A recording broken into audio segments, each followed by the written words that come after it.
the best Tron movie? What's going on, buddy? Welcome back to a brand new ranking of all three Tron movies. And for fun, we're even going to rank the Tron show, Tron Uprising, in this ranking today. This is going to be pretty quick, so let's dive right into it. Out of the bottom, out of the four Tron projects that we have Tron Ares, the brand new film starring Jared Leto and Greta Lee.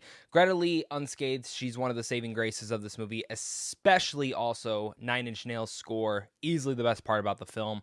Absolutely incredible. I love the score. I think the music for this is absolutely impeccable and truly enough brings this film to life. I think if the Nine Inch Nails score actually was not in this, I think this film would be one of the worst films of this year. The film is technically awesome, visually cool. The action is pretty fun, but the story is absolutely terrible. More and more I've sat with it, and even with its cool ideas, especially with what it has to say about AI, I don't think the film actually says much about it.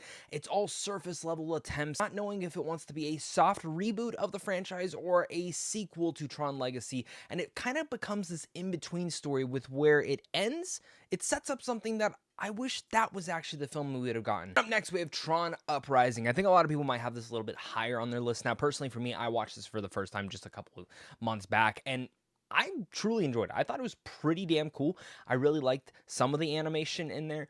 But for me, the story, while fun and a little bit of a cool addition to the Tron world, it never really sucked me in all too much. Again, if you're a giant fan of this, this might be a lot higher up on your list, way above Tron Ares in this part. And up next, we have the original Tron movie, which for the most part, I think a lot of us can say is pretty dated, but for some weird reason, I love going back to this movie. Like, anytime I do pop it on, it's not a movie that I definitely grew up with, but it's one that anytime I do pop on or a scene pops up, I kind of just find myself like in a daze watching it.